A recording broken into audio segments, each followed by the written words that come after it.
Man, look at here, look at here. One more time, George Teague is back with a very special guest here. We are coming live. Lots of these today from TAPPSCON23 in Waco, Texas. Thank you to the people of Waco.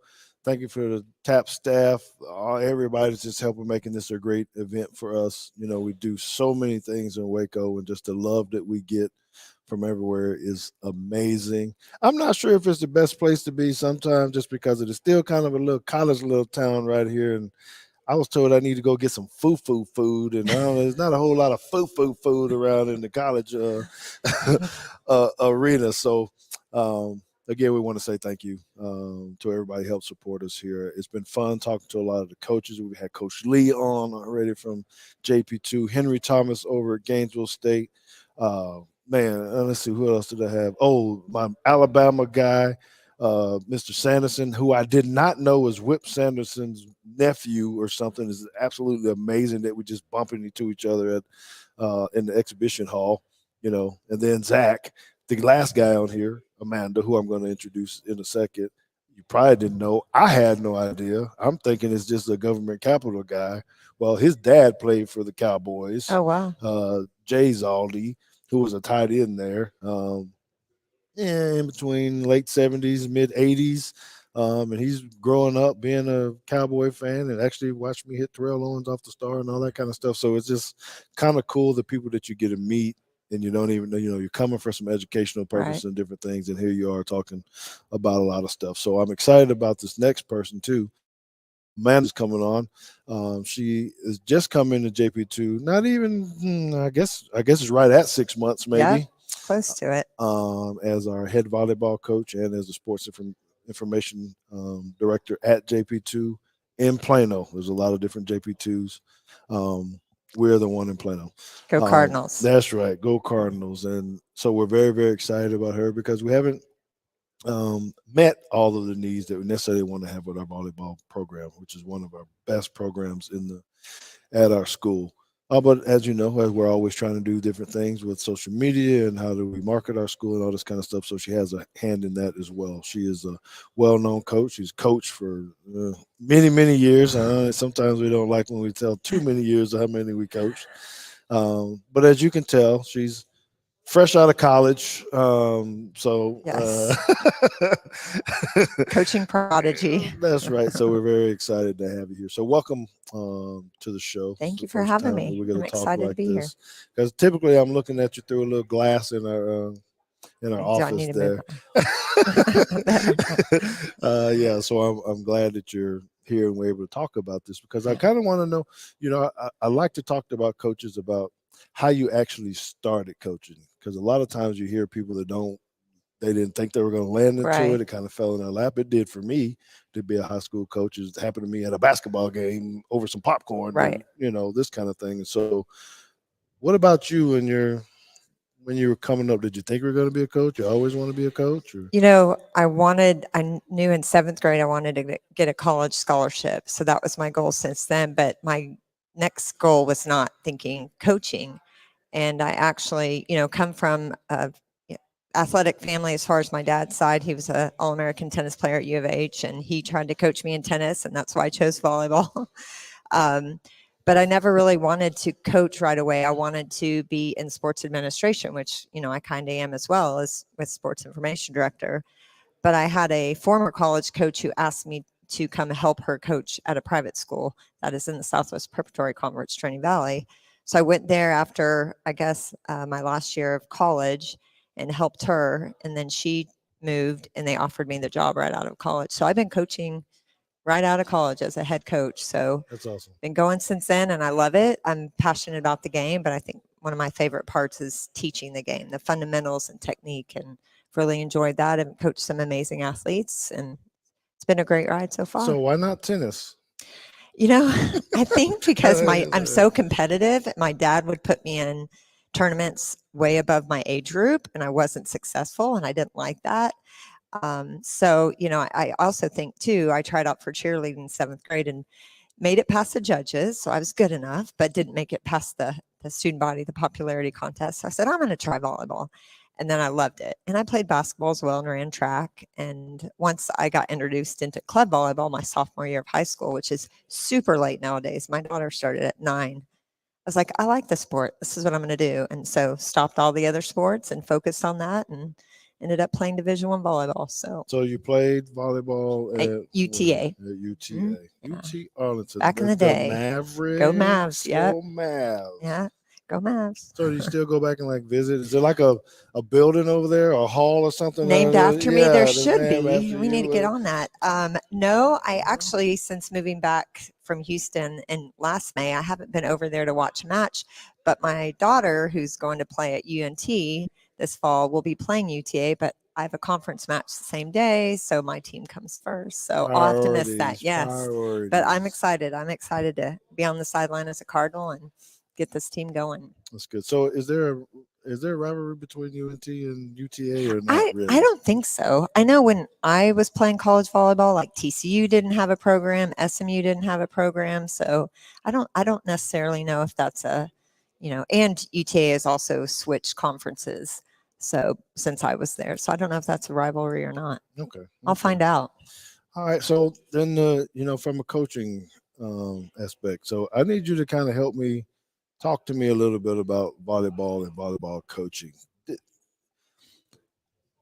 What are some names? Because I'm novice, right? What are some names of some offenses or defenses? We call them like tempos. Like, okay. I coached a younger team in club volleyball, and we run, a slower tempo offense, high balls to the outside. We may run a couple quicks in the middle, but for high school and above, college, you usually run a like quick tempo offense. So the sets are faster, the offensive's faster. So it's harder for blocking and defensive purposes. So that's fun. If you have a really good setter and you have some great attackers, you can run that. And obviously you have to have the ball control to get the ball to your setter. But we do have offensive systems as far as plays. Like we have free ball plays that will run when the other team gives us a free ball. We'll run a certain thing. We could run a go to the outside or a slide to the middle and a tandem type play that is basically like, you give us a free ball, you're going to pay. Like we're going to get that point. So will you call that play on the free ball Bama or Roll Tide, just so I can hear it? And I can we're going to call it the Jalen Waddle. Like my favorite.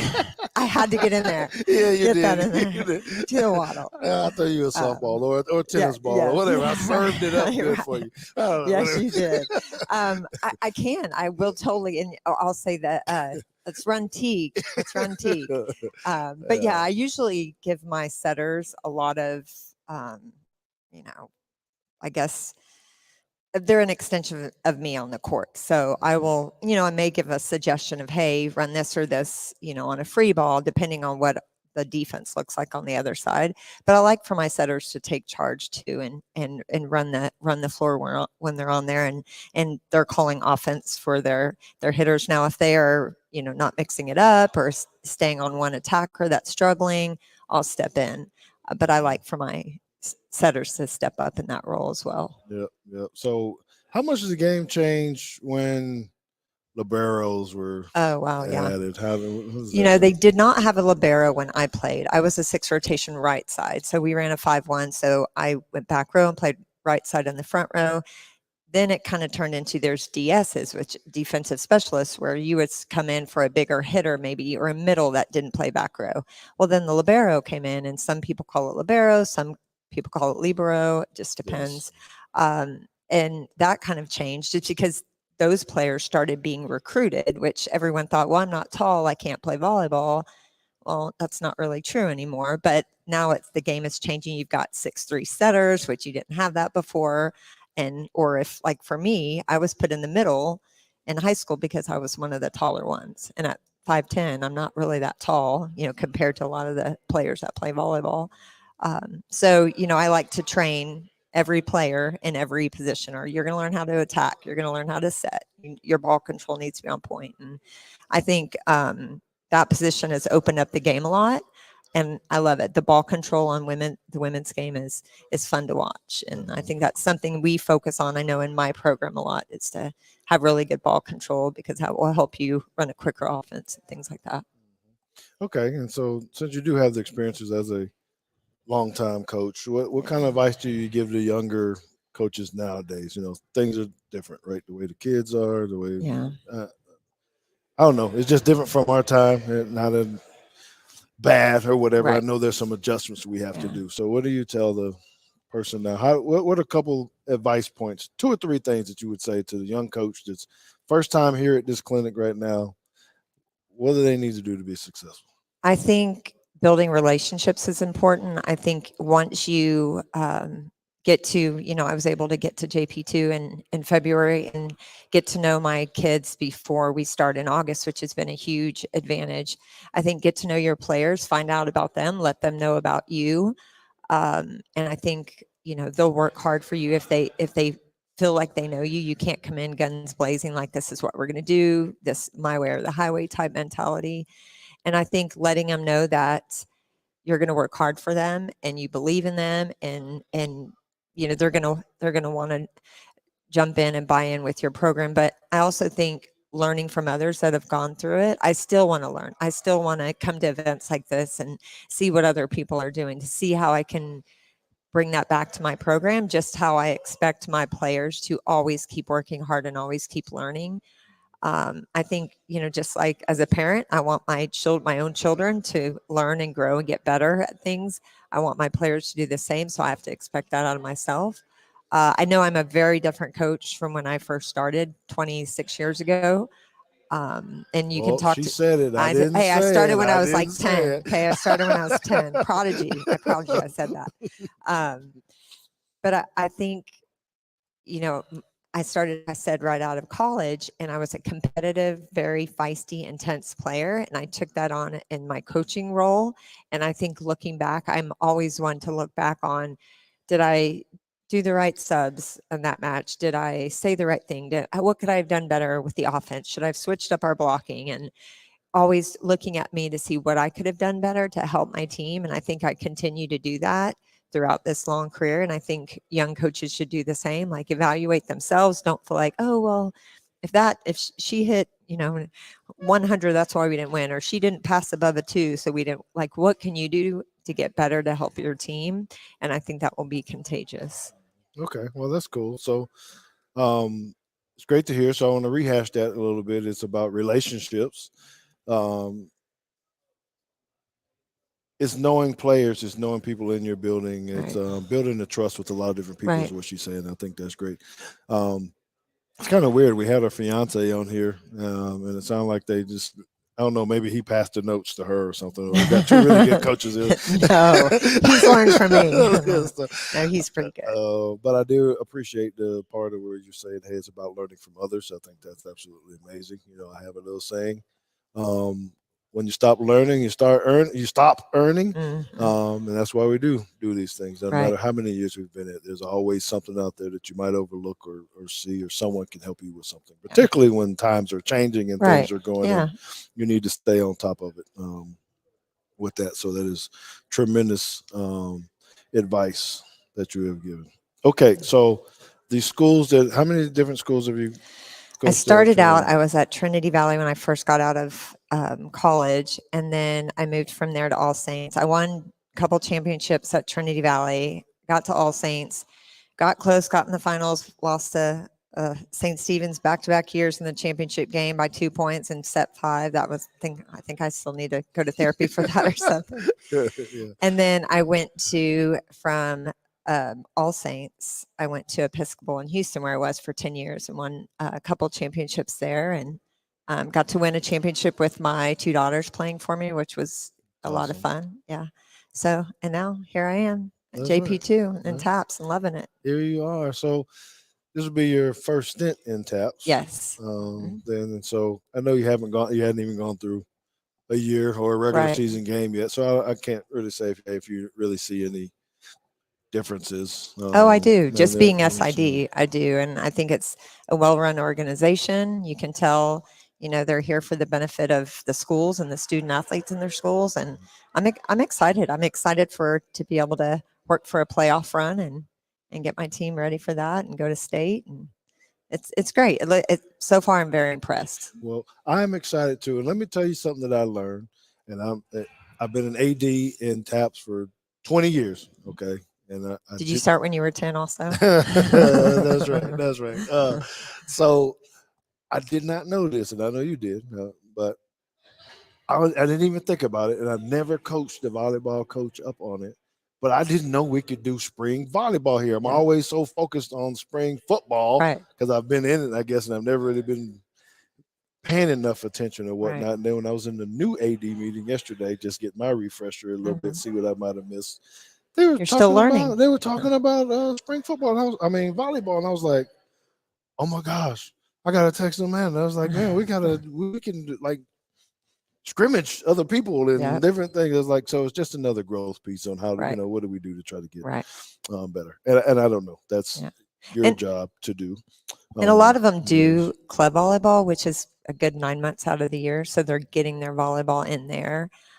So I try to support them. I've also coached club volleyball for, you know, many, many years. So I know the rigor of that schedule and the traveling and all that kind of stuff. So I try to give them a little bit of a breather so they can regroup and enjoy being teenagers as well and come hungry for the start of their school season. But I think we're blessed in the sense where we don't necessarily really making light about it as Yeah. just being learning. But Oh, I don't yeah. know how beneficial that is to volleyball at our school just because we have athletic periods because Right. you can That's huge. I've practice. never had that in my entire career. So you don't So, have to go after school to go right. practice Yeah. or practice with someone else. We have the periods built in Right. where you can do that. So It's been great. that'll I've be taken fun. full advantage of it, Hmm. teaching that technique and fundamentals and all that good stuff. No, that's good. It's going to be fun. It's going to be Yeah. fun. Well, it won't be very long No, before you're no. actually back in the gym, um, putting your teams together, and going to compete because July 31st is the first day that we can actually be back in action Should with be back for my TAPS. honeymoon in time. That's right. And oh, security. Got somebody walking up. Oh. Security. Anyway, we got a good group out here with the JP2 staff coming out Agree. and visit. I do thank you guys for coming out and I just think it's important to see people and be Yeah, around it and get to meet the board members and the TAPS. I agree. It's our team. Like I posted on social People. media our picture and I said, my team, meaning, we have a rough game. We're in the office talking to each other about it, brainstorming ideas on how we can improve. Or what would you do if you had this parent issue? Or what would you do with student athlete that's dealing with this? And I think that's the fun part about the camaraderie of coaches as well. That's right. We have a good department. Yes, we do. I'm very proud of our staff at JP2, and I'm very proud of where we are going with the program that you continue to develop for us. Okay, so people need to know more about Amanda Watts. You kind of gave, which I think would be your number one answer if I said what was one of the biggest highlight that you might have had in all of your coaching career, but it sounds like maybe coaching your daughter. Yes, both of them. Kansas and Trinity played for me. And so we won it in 2017.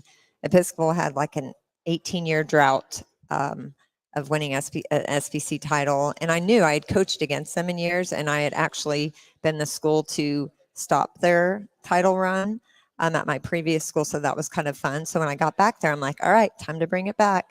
And I was blessed with some amazing athletes that helped build our program. I'm big on leave your jersey in a better place. When you leave the school, let those people know, like, hey, I helped make this program better. And oh my gosh, Grace Guy, Alex Pearson, Gigi Hanna, like so many players that were just phenomenal in building that program. And then in 2017, after they had all graduated, we ended up in the finals and we just dominated. That was the year of Hurricane Harvey. And we had taken 2 weeks off because we couldn't go to school, then played in a tournament, lost in the championship of that tournament. And then we just kind of hit the reset button, didn't drop a match after that, ended up killing everyone in the SBC tournament, winning it, bringing the SBC title back to our school.